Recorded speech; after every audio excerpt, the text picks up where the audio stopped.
Sonbahar fısıltısı. Rüzgar esiyor usulca.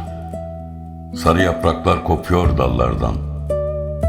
Bir hüzün var toprağa düşen her renkte. Göğe savrulurken ince bir vedayla.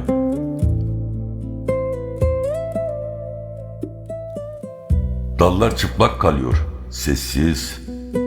Güz yavaşça sarıyor tüm yeryüzünü. Her yaprak bir düş gibi süzülürken sonbahar fısıldıyor eski bir türküyü.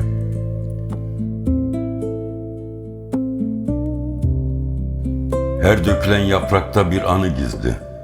Her rüzgar esişinde bir eski ses.